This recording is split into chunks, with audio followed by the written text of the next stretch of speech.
Hello, everybody, and welcome to Taking Control, the ADHD podcast on rashpixel.fm. I'm Pete Wright, and right over there is Nikki Kinzer. Hello, everyone. Hello, Pete Wright. How are you? Hi, Nikki Kinzer. I'm so good. Feeling Awesome. strong. Now, this is a little bit of a time-shifted episode, and Yes. I want to say that out loud because you, by now, will be coming back from Hawaii. Hawaii. Yeah. How do you think your trip will have been? Oh, I think it's going to be fantastic. It will have been fantastic. It will have been fantastic. Absolutely. Excellent. Yeah. I can't wait to hear for real how that trip will have been. But as people are listening to this, especially our fantastic Patreon supporters who get this a little bit early, they need to be thinking about you celebrating with your sister. Yes. Happy birthday, sister. Happy birthday, sister. That's right. We are talking about, so you're going to share a little bit of a personal story. Yes. Today about something that you're going through. Mm-hmm. And we're going to talk a little bit about what it means to be in and get out of autopilot. Before we do that today, though, head over to Take Control ADHD. You can get to know us a little bit better. You know the drill. Subscribe to us. You can listen to the show right there on the website or subscribe to the mailing list, and we'll send you an email each time a new show is released. You can connect with us on Twitter or Facebook at Take Control ADHD. And if you haven't, please consider jumping over to patreon.com/the ADHD podcast and throw us $1 or $3 or $5 a month. We would really appreciate your support there. It helps to grow the show. It helps to add new great things to the show. It helps us to upgrade our equipment and pay for time and production and put food on the table. So for those who are contributing to helping grow this part of our careers, this podcasting part, we deeply thank you. And don't forget, any Patreon subscribers get to access our live show in the Take Control podcast private group on Facebook. You can join us and you can interact with us. We would love to hear from you and see you and hear your questions. So that's it. Accountability groups are still open for spring. Last day. So Today is the very last day. Today is the last day? Yes. So if you're listening to this, loud. As soon as it comes out, then you definitely need to sign up. But this is the thing. The reason I'm bringing it up is that most people probably will listen to this after the fact, and that's totally fine. We get that, right? You listen to podcasts whenever you want to. Yeah. But what I want you to know is that I do these accountability groups every 3 months or so. And so if you want to be a part of one and you didn't get to be a part of the spring groups, check out the link to my website and get on the waiting list, because then you will be one of the first people to be notified of the next group, which will be in July, I think. June or July. I can't remember exactly. By now it's coming around the corner. It'll be in the summertime. Yeah. Yep. And what a great time. What a great time to get those new projects, some of those projects that have been kicking your butt. You get bet. an accountability group together and get them done. Absolutely. Outstanding. So there you All go. right. Let's talk about getting out of autopilot, Nikki Kinzer. What are you going through right now? Okay. Well, this is interesting. A couple of different things. I get inspired by my clients, and so this show was partly inspired by a client and inspired by something that I'm doing in my own journey. So it's coming together. One of the conversations I had with my client recently was around mindfulness and how we can practice mindfulness and how that can help navigate ADHD. But there was something else that I've been doing in the last, I guess I started the book in December and just finished it about a month ago. And that was The Happiness Project from Gretchen Rubin. Oh, fantastic. Yes. And so, I was reading some of the first part of the book and I'm thinking, I think she's writing to me. Like, I think she might as well have said, "Dear Nikki, this book is for you." Like, it was so, things that she said, I'm like, oh my gosh, I'm totally saying that myself. So, the autopilot, that was also part of the conversation when I was talking to the client about mindfulness, is that, feeling that we're sort of on autopilot. We're just sort of going through the motions is what I kind of, how I describe it. You get up, you go to work, you come home, you go to bed, you start again. Okay, well, that sounds really boring. When I say that, get up, go to work, come home, go to bed, start again. Like, I know there's a lot more that's going on during the day than that. And it's not that boring. But I still feel kind of like I'm still sort of on some kind of autopilot, and I'm trying to figure out like where that's coming from. And one of the things I did realize recently that I think helps ease some of the pressure or the guilt that I have in the evenings when I want to shut down is Monday through Thursday, I work with clients pretty much all day. And so by the time I'm done, I am exhausted, mentally exhausted, not so much physically because I'm, sitting or standing in the same place, but definitely mentally exhausted. So I've given myself a little bit of a break on those days because I feel like I need that downtime. I need to be able to do something that doesn't require a lot of thinking, But the other days, like on the weekends and on Fridays, like I just do podcasting. I just do podcasting with you on Fridays. That's what you do. It's not that big of a deal. It is a big deal. It's a huge deal. So, yeah. So, but well, and I think it's important to recognize, and we've talked about this before, that thinking is a high calorie burn activity, right? It is. When you have to be on, when you're working with clients, when you're helping solve problems, when you're coaching, that is a high calorie burn. There's no reason to just isolate this to emotionally tired. You can be physically tired from thinking real hard. That's a thing. And it's true. Okay. That's and podcasting too. After I have a long day of podcasting, when you're on, you have to focus on the words that are coming out of your mouth. When you really have to work it, it's tiring. It's really tiring. And that's, I think we've earned that to be able to say, I'm tired. I didn't run a marathon, but I'm tired. I'm tired. And I think that that's kind of the conclusion that I've come to, is that it is okay. Like I have to give myself that same grace and understand that, because one of my goals all the time, every client, is to be present with them. Anytime I'm with a client, I have to be present with them. I have to be very mindful. And it takes a lot of energy. And so kind of getting back to where I was at with the happiness project, as I said, she was saying things that really came up for me. Like, am I happy? Well, I think I'm happy. That's a weird, I think so. Like, I don't feel like I'm in a midlife crisis. Like, I know I love the work I do. Absolutely love the work I do. Love my family. I have great friends. Everything seems to be good. So why am I questioning if I'm happy? I mean, it's just weird, right? Like, yeah. But when you ask that question in general, like, are you happy? I don't know. I think so. And it's also an issue for me because I'm a homebody. I like being at home. I enjoy being at home. I am not that person that has to leave the house every day. I don't have to have a busy social life. But at the same time, I feel like I should be that person. So then I feel that you are guilt. The main advocate for dropping the should, Nikki Kinzer. But it's like that thing of like, well, I should want this because then maybe I'd be happy. But I am happy. I don't know. I know I'm probably confusing the heck out of everybody, but this is... I don't think so. I really think that you are not alone. And I think this is one of those things. You feel like you are totally alone, but you're in good company. Yes, right? Thank you. Because you are absolutely. I feel a little crazy right now. Yeah, even talking about it, but it is. It's just it's an interesting thing. So I've learned a lot about Gretchen because her whole journey is about herself and how she found happiness. And so if you don't know about this book, what it is, it's called The Happiness Project, and she basically. I'll just explain it the way that she introduces it. It's an approach to changing your life. First is the preparation stage, when you identify what brings you joy, satisfaction, and engagement, and also what brings you guilt, anger, boredom, and remorse.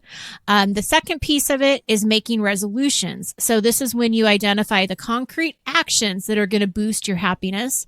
And then comes the interesting part, keeping those resolutions. So the is interesting the right word there? I know. Well, and that comes terrifying, from her. Difficult, challenging, impossible part, keeping your resolution. But this is the thing that she learned. If you read through the whole book, there are things that she tried to do that didn't get completed because she just couldn't do them. And so that's kind of the self-awareness, I think, is that you are focusing on one piece of your life per month is what she's doing. And there were things that she just sort of like gave up on because it just never was going to happen. So I think that's kind of what was interesting to me about that. But just to break this down to how I see it is that you're identifying what makes you happy, but you're also identifying what doesn't. And I think that that's a key because I think sometimes we focus so much on what would make us happy that we're not paying attention necessarily to what's not making us happy, which if we eliminate some of that, maybe we would be happier. I don't know. I'm still trying to figure this out, Pete. Like, I still have so many questions.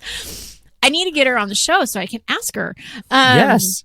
And then the second piece to that is setting goals. I say goals. She says resolutions, about how to create, more happiness and less of the other stuff. And then 3, focus on one area at a time. So this is really saying, I'm going to focus on my marriage and I'm going to do some of these things differently. I'm going to have a new approach to this. So you're going to do something a little bit different, just like we talked about last week.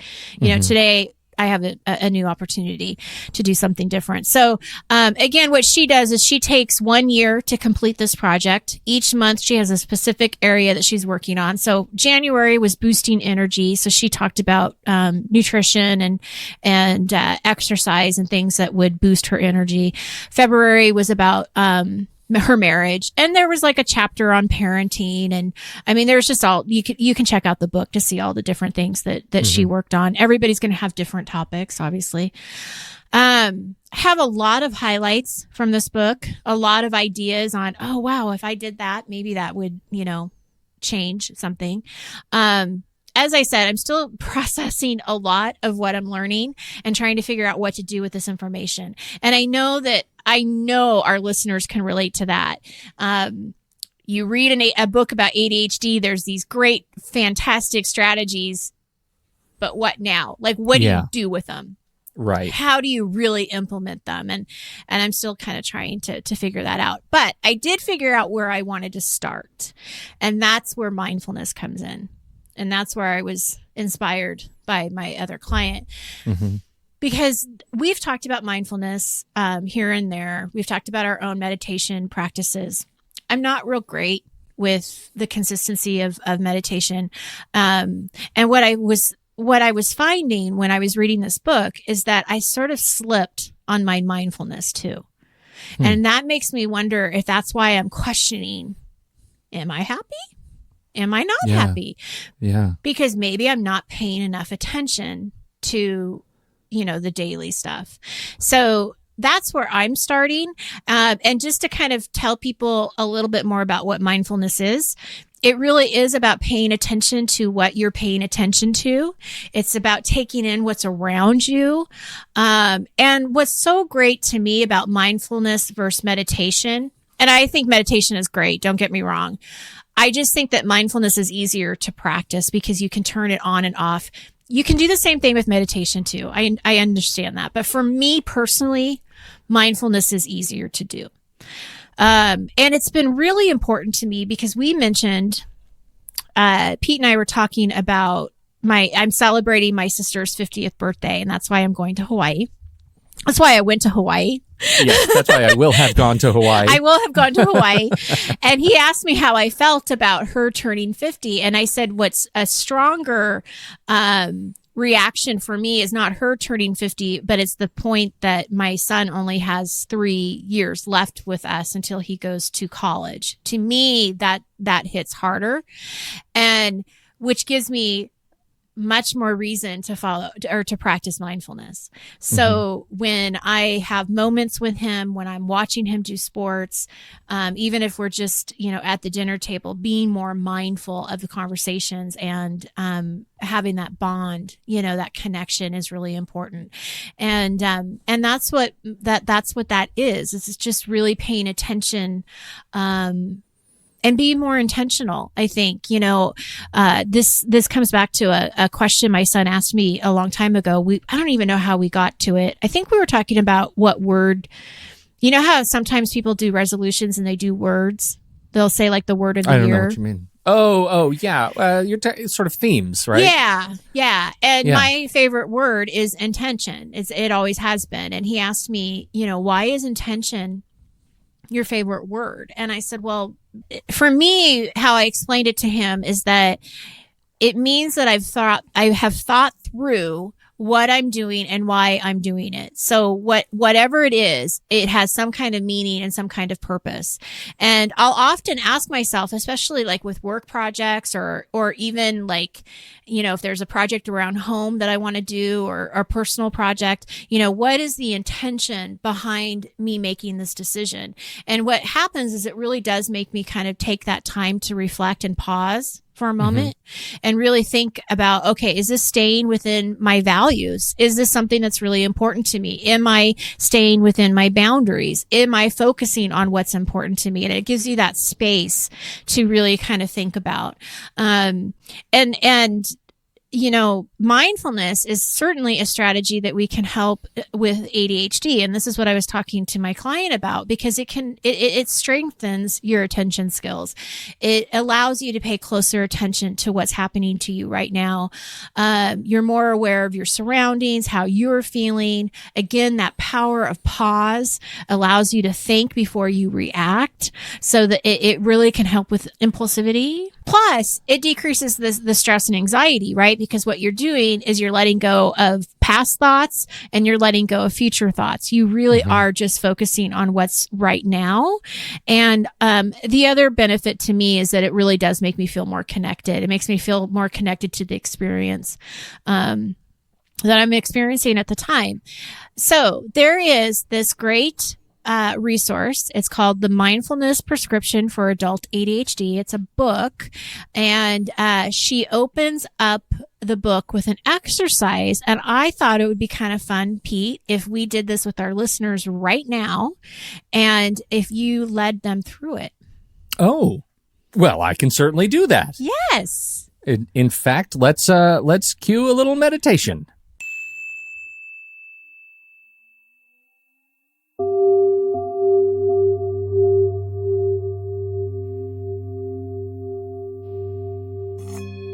Pay attention to where you are right now. Shift your attention to your present moment sensations. If you're sitting, how is your body making contact with the chair? Do you notice any pressure points? If you're standing, what is your body posture? Now shift to your feet. Notice any sensations, such as pain or tingling. Maybe you feel nothing. Now shift to our hands. What are your hands doing? What are they touching? How does it feel?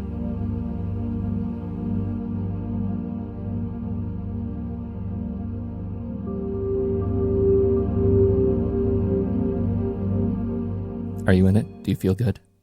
Yeah. Okay. So I'm ready to fall asleep. I'll tell you what happens when I just did it, and what happened the very first time I did it is you do notice things that you didn't notice before. For example, oh, my left foot kind of hurts a little bit, or the way that I had my hands folded. When I start paying attention to how my hands are folded, this is what happened just now.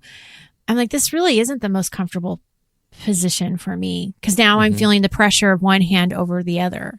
Right. It's just a different experience. It reminds me when I was I think I was probably in preschool, maybe kindergarten, first grade. It was one of the grades where we still have nap times. Right. And really, I mean, this is ridiculous. This is a 40-year memory, right? That has an impact on you. Right. This was a big one. And it's one I use to this day when I struggle with sleep. And I think it actually works in other places too. You're laying down and you flex your toes. You stretch and flex your toes and then relax them. And then you flex and stretch the arch of your foot. and then relax it. Then you stretch and flex your ankle and you relax it. And then your calves, and you work all the way up your body until you have stretched and flexed and then relaxed every single muscle. And what you discover is, first and foremost, you have muscles that you didn't know you had. Right. But second, you realize that you have now intentionally relaxed your body in a way that just saying, okay, now I'm relaxed, does not do. You have to go into relaxing with it's work. It's work to slow down. And that's what this kind of mindfulness, for me, that's a mindfulness thing. When I'm super stressed out, when I can't sleep, I take that activity and it actually puts me in a different space. I do something very similar. It's just that I start in a different way. So when I lay down to go to sleep, I start actually with my head and I start to notice, okay, where am I tense? And it's always in my like mouth and my jaw. So I'll release that. And then I will notice my hands are always tense. And so then I'll release the hands. And so I kind of go from head down, but it's so interesting because it's that practice. I almost have to do it every single night. Right. Because if I don't, I won't fall asleep as fast because I'm a lot more tense than I even realize I am. Yeah. So it's interesting. That's true. It's mindfulness. I mean, that's definitely, and I think that, when you do it, it's just interesting because it is just a different experience and, you can try it anywhere, right? We just did it on the show. You can try it when you have dinner. You can try it the next time that you have a conversation with someone and just say, I'm going to be, in my mind, I'm going to be very present here and listen. And you're going to notice different things when you go for a walk. If you really are listening and paying attention to what you're seeing and using those senses, you're going to notice things that you didn't notice before. And it does, for me, it makes me feel more connected, to ourselves, to others, to nature. I think that there's some research too about how it builds the memories, more intensely. You're going to remember that moment more if you're paying more attention to it. And so anyway, all in all, it's this journey of mindfulness and happiness and trying to kind of figure out what that looks like. This show makes me happy. Yes, it does. Yeah. Me too. I know that. Let me tell you, and this will be, so for folks who don't know, we don't do this very often, but this show is actually, this show, all the shows on the RashPixel.fm network are blessedly sponsored by Audible. And as a result, you can get the audiobook version of The Happiness Project for free if you are interested in it, by taking advantage of the Audible trial opportunity. Audible is amazing. I've been a member for 17 some odd years, I think now, and have hundreds and hundreds of books in my library. I just love it. You can get this free audiobook download and 30-day free trial of the service by just visiting, and this is important, www.audibletrial.com/the ADHD podcast. You can choose from 180,000 or more titles for iPhone, Android, Kindle, other MP3 player for sure. But if you're interested in checking out this book that Nikki's talking about, you can get it for free, The Happiness Project by Gretchen Rubin. And, check out the rest of the library. You might find some other books that you'd like to pick up and read. What I love about it is you can change the speed of the book. So if you can what I noticed is I can read, I can listen really fast, right? I can listen and take in books much faster than I sometimes can read them. So it's fantastic. So that's it. At www.audibletrial.com/the ADHD podcast. Sign up for the free trial. Search for The Happiness Project by Gretchen Rubin. You can download it for free right now. There you go. Isn't that fancy? We don't do that very often, but it's a nice way to get the book for free. I don't think we ever have, so that's great. Yeah, fancy. There you go. We are fancy. Look at how fancy we are. Anyhow, that's the news. This is a great, a fantastic subject. I'm so glad you brought this up. And this mindfulness piece, man, it so drives my ADHD. Absolutely. Such a big impact. Thank you, everybody, for downloading and listening to this show. Thanks to our Patreon supporters at patreon.com/the ADHD podcast for supporting us and supporting this very live stream. We sure appreciate doing it. Every Friday, it's a highlight of my Friday. Highlight of my entire week is doing this show with Nikki. And, sharing with you that I've never had a LaCroix before right now, and I quite enjoy it, this LaCroix. Oh, I've never had one either. Yeah, it was a gift. Somebody gave me water. Anyway, nice. Thanks everybody for downloading and listening to the show. We appreciate your time and your attention. On behalf of Nikki Kinzer, I'm Pete Wright. We'll catch you next week right here on Taking Control, the ADHD podcast.